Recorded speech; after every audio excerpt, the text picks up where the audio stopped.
one-person pieces where people talk about something that's in their mind and they're actually saying it, soliloquy, okay? So everybody, hope you enjoy it. Thanks for coming out.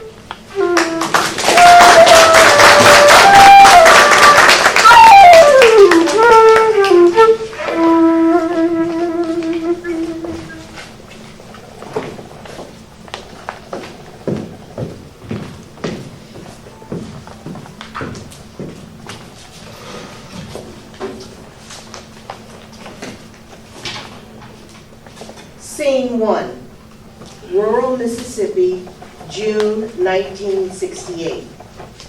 In James and Ruby Walker's kitchen, Ruby serves lunch, then joins her husband at the table. It's a plain kitchen in a plain house. James is in his late 40s. He's dressed in a short-sleeved shirt. His skin is sunburned. Ruby is about the same age and also shows the effects of working outside. Her hair is dark but is streaked with gray. On the right of the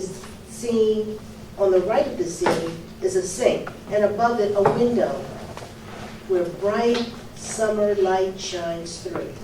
Despite years together, there is a distance between Ruby and James. What time are you going to Eudora? Right after we gotta pick up that saw blade. How about drop some vegetables off at Robert and Janie's house? I put a sack of potatoes and tomatoes and some okra in a bag on the back porch. It's right on your way.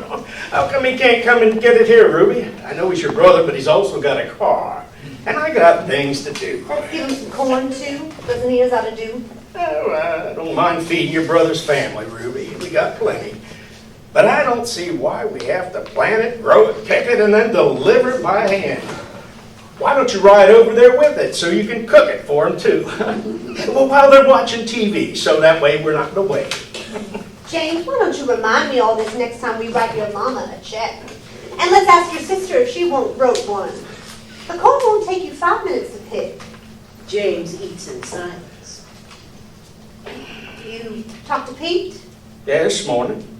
Just for a few minutes. You mentioned the C he got in chemistry? Well, he says he's getting some help, and he thinks he can figure it out. Did you say anything to him about his hair? What about his hair, Ruby? It's his hair.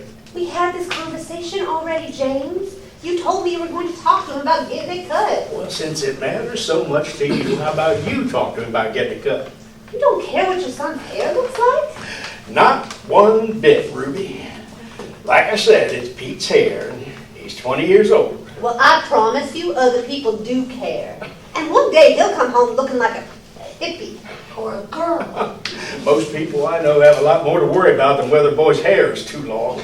It is not about his hair, and you know it. It's about these kids doing whatever they want to do. If we allow it with hair, then where do we draw the line?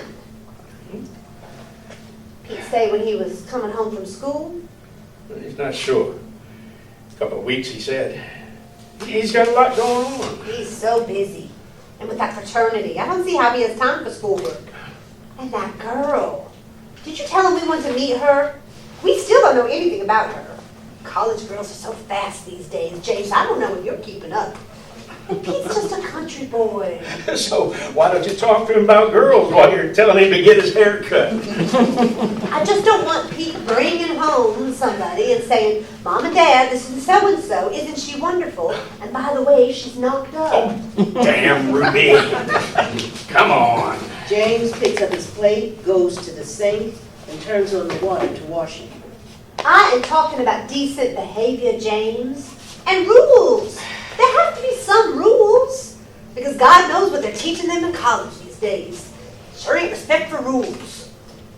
We had rules when you and I were coming up. When James looks up, he sees something through the window and stops washing the plate. I wonder who that is. What are you looking at? The house down the road. There's a car in the driveway with 2 men inside. They're just sitting there. I think it's a government car. It's gray with something written on the side. If they're in front of the Riley's house, I bet it's the sheriff. It's the Rileys. Car's at the Johnson's house. The Johnsons? You talking about the colored people? The old man that keeps all the hogs? Wonder what they're waiting on. James leans forward, his face nearly touching the window. Ruby leaves the table and steps to the sink beside James. She looks out also. They're getting out now, you see? He's a military man, Ruby. In uniform. They're putting on their hats. That's a Marine uniform. How can you tell? Well, that's the same uniform that Johnson boy was wearing that day he came by here. You talking about Charlie? Johnson's grandson? Well, I didn't know he came by. When was that? Last September, October maybe. It was one morning during the week. You'd gone to town. Well, why didn't you tell him to come in and wait for me? Well, I'm not inviting the colored boy into my house, James. Oh, is my husband gone? Jesus. James is still looking out the window. Ruby goes back to the table, but doesn't sit. Charlie must have been looking for Pete. Pete had already gone off to Starkville. That's how I remember when it was. The boy was looking for you. Looking for me for what? And why didn't you say something? I guess I forgot to mention it. Scene 2, 9 months earlier. Stage lights fade down and then fade back up. Someone knocks at the door just off the kitchen. Ruby opens it partway and peers through. A young black man stands outside. It's Charlie. He's dressed in a green military uniform. Charlie smiles easily, although he seems a bit nervous. Hey, Miss Walker. How you doing? Do I know you? It's Charlie, Miss Walker. Charlie Johnson. My grandma and granddaddy lived down the road. I used to help Mr. Walker around y'all's place sometimes. Me and Pete used to shoot basketball in the side yard. You remember me? I remember you now. I just didn't know you in uniform. Ruby opens the door wider, but does not invite Charles in. I've been home on leave for a few weeks. Been training at Paris Island. What do you need, boy? I'm not looking for any help around here, and I can't afford any handouts. Why don't you come back later? I don't need no work, Miss Walker. But thank you anyway. I came by to speak with your husband. I'm leaving out day after tomorrow and wanted to talk to him for a minute if I could. I'm getting ready to go overseas. Well, Mr. Walker is going to town and won't be home till this afternoon. You miss Pete, too. He's off at school. Well, I'm sorry I missed him.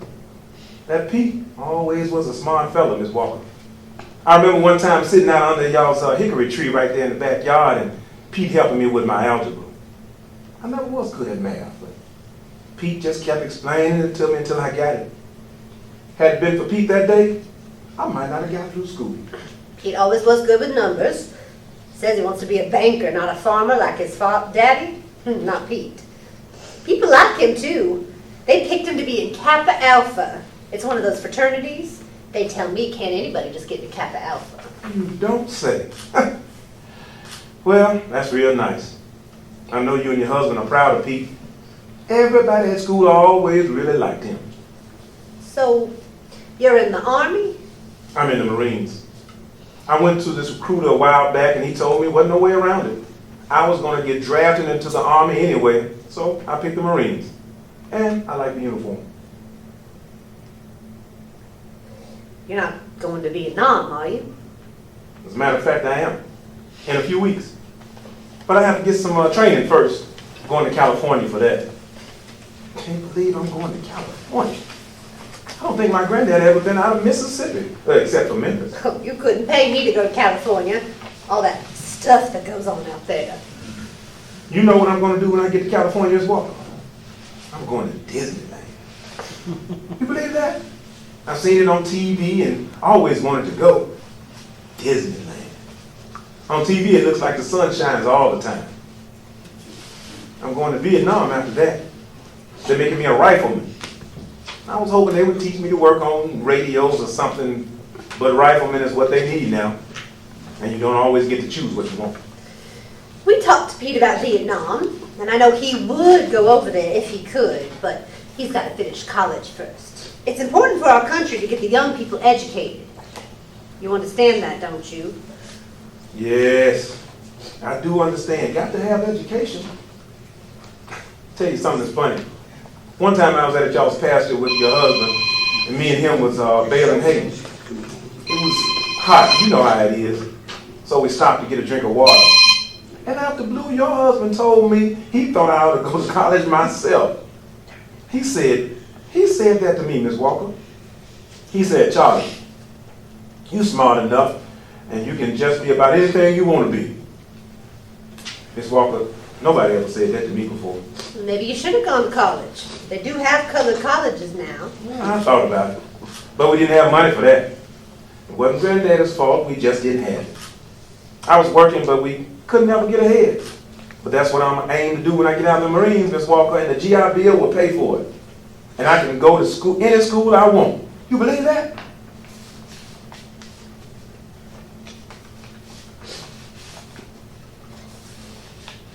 Listen, would you mind telling your husband that I never forgot what he told me? He gave me a good idea that day. You tell him that for me, Miss Walker, would you? Scene 3. James and Ruby are standing facing each other in the kitchen. James leans back against the sink. I wish you'd ask Charlie to wait for me, Ruby. I always liked it. I'd like to talk to him. I just didn't know what he wanted. I still think he was trying to butter me up. You know how they are. Always thinking they can outsmart us. Always trying to get something for nothing. I never knew Charlie to ask anybody for anything except a chance to work. And I meant what I told him. He was a smart boy. Well, I'll tell you one thing. He was sure showing off in that uniform that day. Strutting like a peacock. Arrogant. You know how they are. Chest poked up, shoes all shined up. You know, maybe that is a way to improve the color, James. Put them in uniforms. Teach them some discipline. Teach them to act like white people. Instead of wanting something for free. Charlie's doing what our country asked him to do, Ruby. James turns to look out the window. Old man Johnson and men are out in the yard. Reckon his wife stayed in the house. They're talking to him. One of them handed him a piece of paper. You know, they sent my mom a telegram, Western Union. A telegram for what? Well, the Army didn't send anybody to our house that day. There's too many of them. I guess, well, they didn't have time to do that for everybody. Sure felt bad for that poor bastard who had to deliver the telegrams, though. Old man Johnson just went back in the house. There's men, they're driving off. James turns away from the window and faces Ruby. He begins drying his hands with the towel. The Department of the Army regrets to inform you. That's how it started out. That telegram, you know. I'll never forget it. My brother, John Lloyd Jr., killed parachuting into France the day before D-Day, June 5th, 1944. It was a Monday. You, see my keys, Ruby? Maybe the boy just run off and the Marines are looking for him. They saluted Mr. Johnson, Ruby. You see my keys? Where are you going, James? Like it broke my mama's heart. Are you going over there, James? Why don't you just leave them be? You didn't know the boy, not really. If you remember, you didn't even want to go into our school. And there's nothing you can do about it now. James walks past Ruby and stops at the door.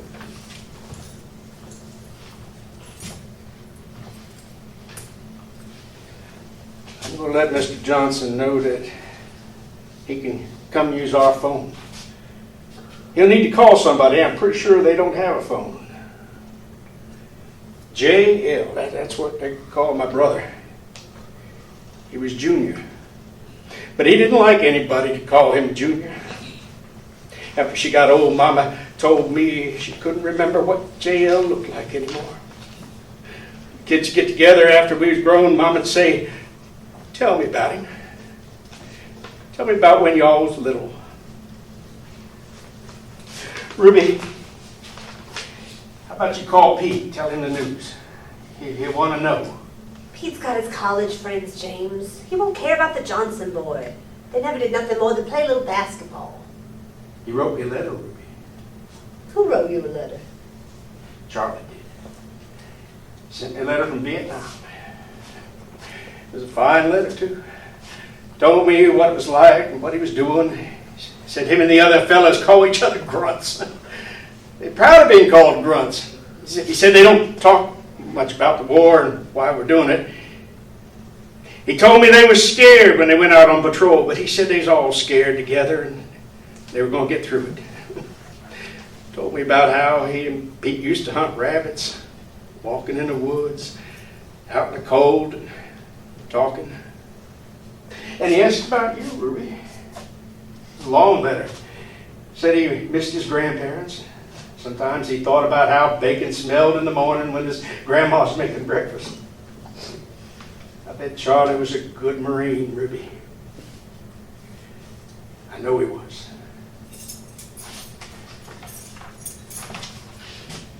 And I never wrote back to him.